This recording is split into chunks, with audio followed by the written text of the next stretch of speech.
Good morning बच्चों। आपका मेरे चैनल मैथ पढ़ोगे अशोक सर से मैं स्वागत है। आप मेरे वीडियो को देखें, पसंद आए तो सब्सक्राइब करें, लाइक करें और बेल आइकन को प्रेस अवश्य करें। अब यदि आपको वीडियो देखने के दौरान कुछ त्रुटि नज़र आती है तो आप कमेंट अवश्य करें, जिससे कि मैं उस गलती को सुधार सकूं। बच्चों, आज हम पढ़ेंगे क्लास 9 का math NCERT chapter 6 lines parallel to the same line. इसमें कुछ टर्म हैं, वो जानना बहुत ज़रूरी है। यदि वो नहीं जानते हैं तो फिर ये चैप्टर का जो सॉल्यूशन है वो नहीं कर पाएंगे। तो देखते हैं इसमें क्या क्या टर्म है। तो इसमें कहता है ए बी और सी डी दो पैरेलल लाइन है और एक उसको कट करता हुआ दोनों को एक लाइन है। इसको ट्रांसवर्सल लाइन बोलते हैं, जो कि एल है। ओके, अब इसमें बहुत सारे एंगल्स बन रहे हैं और सबका कुछ कुछ नाम है, वो जानना ज़रूरी है। अब पहले देखिए ट्रांसवर्सल लाइन क्या होती है। ये line which intersect the two और more lines at different points. Here L is a transversal line. यहाँ पे जो है एल एक ट्रांसवर्सल लाइन है। ये ए बी और सी डी को दो डिफरेंट पॉइंट पे कट कर रहा है। अब कहता है कॉरस्पॉन्डिंग एंगल क्या होती है। तो two angles on the same side of a transversal. ये ट्रांसवर्सल है, इसके सेम साइड मतलब या तो इसके लेफ़्ट साइड या फिर इसके right side. And both angles lie either above the two lines. और वो दोनों ही एंगल या तो ये दोनों लाइन के ऊपर लाई करेंगे। अब जैसे सी डी के ऊपर कौन एंगल है 1 और 4 और ए बी के ऊपर कौन है 5 और 8। एबव टू लाइन्स और बिलो टू लाइन्स। तो सी डी के बिलो कौन कौन है 2 और 3 और ए बी के बिलो कौन है 6 और 7। तो इसमें कुछ रिलेशन होते हैं। तो इसमें कॉरस्पॉन्डिंग एंगल कौन किसका हुआ वो थोड़ा क्लियरली मैं दूसरे पिक्चर में बना के दिखाया हूँ, वो आप देख, उससे मैं आपको बता देता हूँ। देखिए यहाँ पे लाइन एल है और एम है, ये पैरेलल है और ट्रांसवर्सल एन है। तो इसमें एंगल 5 और एंगल 1, इसको मैंने अलग कलर से दिखाया है, ये कॉरस्पॉन्डिंग एंगल है। एंगल 8 और एंगल 4, इसको भी मैंने अलग से दिखाया है, दोनों एक जैसा किया है, ये भी कॉरस्पॉन्डिंग एंगल है। तो यहाँ से दो के रिलेशन इस दो के साथ हो गया। अब इसके जो दो नीचे हैं, इसके दो नीचे के साथ रिलेशन है। एंगल 2 एंगल 6 के बराबर है और एंगल 3 एंगल 7 के बराबर है। तो अब आपको रिलेशन पता चल गया। कॉरस्पॉन्डिंग एंगल यदि दो लाइन पैरेलल हों तो कॉरस्पॉन्डिंग एंगल क्या होते हैं, बराबर होते हैं। जस्ट इसके रिवर्स जब हम बात करेंगे तो यदि कॉरस्पॉन्डिंग एंगल इक्वल हो जाए तो लाइन क्या होंगे, पैरेलल होंगे। अब दूसरा है अल्टरनेट इंटीरियर एंगल्स। कहता है alternate interior angles. Interior angle किसे कहते हैं, लाइन एल और लाइन एम, ये दो पैरेलल लाइन है, इसके बीच जो भी एंगल है वो इंटीरियर एंगल कहलाता है। जैसे एंगल 2, एंगल 3, एंगल 8 और एंगल 5, ये इंटीरियर एंगल है। तो कहता है अल्टरनेट। अल्टरनेट क्या होता है, एक ट्रांसवर्सल का अल्टर एंगल का रिलेशन। मतलब अब ये ट्रांसवर्सल है, अब इसका 5 का 3 के साथ रिलेशन और 8 का 2 के साथ रिलेशन, ये क्या होते हैं, इक्वल होते हैं। तो यहाँ पे मैंने लिख दिया यदि लाइन L और M पैरेलल है एंड ट्रांसवर्सल है तो अल्टरनेट इंटीरियर एंगल जो होते हैं वो इक्वल होते हैं, यानी एंगल 3 बराबर एंगल 5 और एंगल 2 बराबर एंगल 8।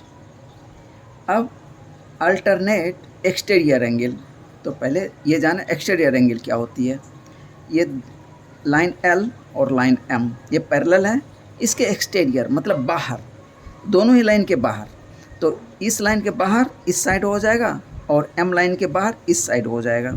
तो L के बाहर एंगल 1 और एंगल 4 है और M के बाहर एंगल 6 और एंगल 7 है। तो कहता है अल्टरनेट, तो अल्टरनेट किसका, ट्रांसवर्सल का अल्टरनेट, मतलब एक इधर तो दूसरा, एक लेफ्ट साइड का एंगल होगा तो दूसरा राइट साइड का एंगल होगा। और तो इसमें देखते हैं क्या रिलेशन है। तो एंगल 4 और एंगल 6 ये दोनों क्या हैं, इक्वल हैं, और एंगल 7 और एंगल 1 ये भी दोनों इक्वल हैं।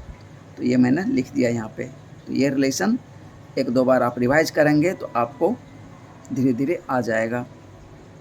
अब आगे का देखते हैं। यही सब चीज़ मैंने यहाँ डिफिनीशन में लिख दिया है, तो आप वहाँ से पढ़ सकते हैं, ये सब डिफिनीशन के रूप में लिखा हुआ है। तो आपको मैंने अल्टरनेट एक्सटीरियर एंगल तक बता दिया। अब आते हैं कॉन्सेक्यूटिव इंटीरियर एंगल्स, मतलब कॉन्सेक्यूटिव मतलब लगातार, और इंटीरियर एंगल हो और लगातार एंगल हो। तो कहता है two interior angles on the same side of a transversal and between two lines are called consecutive interior angles. जैसे ए बी और सी डी दो पैरेलल लाइन है और एल एक ट्रांसवर्सल है, तो कॉन्सेक्यूटिव तो ट्रांसवर्सल के एक ही साइड और ए बी और सी डी के अंदर, तो कौन कौन सा है, इंटीरियर एंगल का रिलेशन है एंगल 2 और एंगल 5, ये दोनों कॉन्सेक्यूटिव हो जाएगा। तो अब यहाँ पे रिलेशन क्या हमको मिलता है, एंगल 2 और एंगल 5 जो होता है इसका सम 180 डिग्री होता है। उसी तरह एंगल 3 और एंगल 8 ये भी कॉन्सेक्यूटिव इंटीरियर एंगल है, इसका सम जो होगा 180 डिग्री होगा। तो वो चीज़ मैंने यहाँ पे लिख दिया है। अब आता है कॉन्सेक्यूटिव एक्सटीरियर एंगल।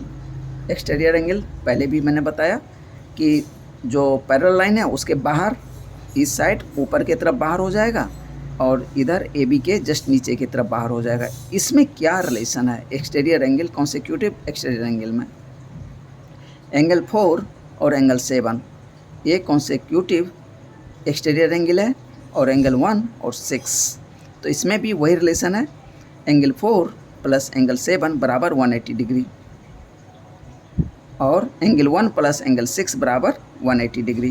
तो यहाँ पे मैंने डिफिनीशन लिख दिया। तो डिफिनीशन तो नहीं पूछता है बल्कि ये रिलेशन ही पूछता है, पूछता भी नहीं है बल्कि याद रखिएगा तो फिर आपको सॉल्यूशन निकालने में आसानी हो जाएगी। अब आता है थ्योरम एक दिया हुआ है, तो कहता है थ्योरम में lines which are parallel to the same line, कहता है यहाँ पे लाइंस है, एक लाइन नहीं है, एक से ज़्यादा लाइन है जो पैरेलल है एक ही लाइन के साथ, ये दो या दो से अधिक लाइन एक लाइन के साथ पैरेलल है। तो कहता है कि ये जो लाइंस हैं ये आपस में भी पैरेलल होंगे। तो हम यहाँ पे मैंने 3 लाइन लिया है, लाइन L, लाइन M और लाइन N, और एक ट्रांसवर्सल T है और कॉरस्पॉन्डिंग एंगल 1, 2 और 3 ले लिया। तो मुझे ये दिखाना है कि यहाँ पे गिवन है line M parallel line L, तो ये जो लाइन M है ये M जो है L के पैरेलल है। ओके, पहला कंडीशन। दूसरा कंडीशन, लाइन N ये भी L के पैरेलल है, line N parallel line L, तो L के पैरेलल M भी है, L के पैरेलल N भी है। तो कहता है कि M और N ये भी पैरेलल होंगे, ये मुझे प्रूफ करना है।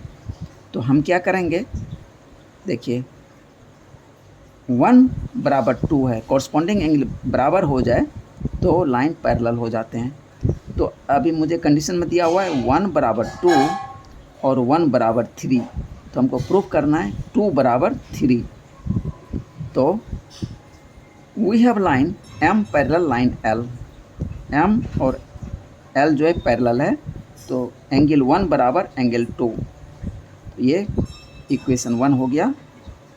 अब 1 बराबर 2 क्यों है? कॉरस्पॉन्डिंग एंगल्स एक्जॉम से ये बराबर है।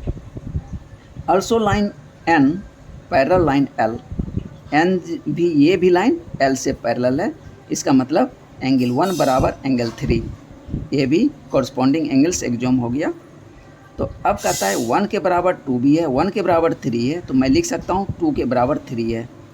एक चीज़ ऐसे मैं प्रूव कर सकता हूँ। दूसरा कंडीशन कि हम इक्वेशन 1 से इक्वेशन 2 को माइनस कर दें, चाहे इक्वेशन 2 से 1 को माइनस कर दें, तो भी 2 बराबर 3 मुझे मिल जाएगा। तो पहला जो है पहले के हिसाब से करते हैं कि हमको 2 मिल गया है, इक्वेशन 1 इक्वेशन 2, तो 1 के बराबर 2 1 के बराबर 3। तो now from equation 1 and 2 we can write equation 2 बराबर इक्वेशन 3, यानी एंगल 2 बराबर एंगल 3। तो कॉरस्पॉन्डिंग एंगल्स ये मुझे मिल गया, एंगल 2 बराबर एंगल 3, इसीलिए line M parallel line N का। We have corresponding angles, angle 2 बराबर angle 3, so lines will be parallel to each other, that is line M parallel line N proved. ये हो गया। अब यदि एलिटर दूसरी तरह से यदि आप करना चाहें, तो वो मैं शुरू में बीच में मैं बोल रहा था कि ये इक्वेशन 1 है, ये इक्वेशन 2 है। अब चाहे इसमें से 2 में से 1 को माइनस कर देंगे, तो एंगल 1 माइनस एंगल 1 0 हो जाएगा, और 3 माइनस 2 यानी एंगल 3 माइनस 2 बराबर 0, या 1 में से 2 को माइनस करेंगे तो 2 माइनस 3 बराबर 0। तो एलिटर में subtract 1 from 2 we have angle 2 minus angle 3 बराबर 0, इसलिए एंगल 2 बराबर एंगल 3, तो हमें मिल गया एंगल 2 बराबर एंगल 3। तो अब मैं लिख सकता हूँ कि ये कॉरस्पॉन्डिंग एंगल है, तो line M parallel line N, तो ये मुझे प्रूव करना था। तो आप चाहे एलिटर मतलब माइनस करके निकालें, चाहे ये इक्वेट करके निकालें, तो आपका प्रूफ हो जाएगा। तो अब इसमें यहीं तक दिया हुआ है, और सब थ्योरम, इसमें बहुत सारा थ्योरम है, लेकिन आपके बुक में केवल इतना ही थ्योरम दिया हुआ है। तो अब मिलते हैं नेक्स्ट एक्सरसाइज सॉल्यूशन में। Okay, thank you.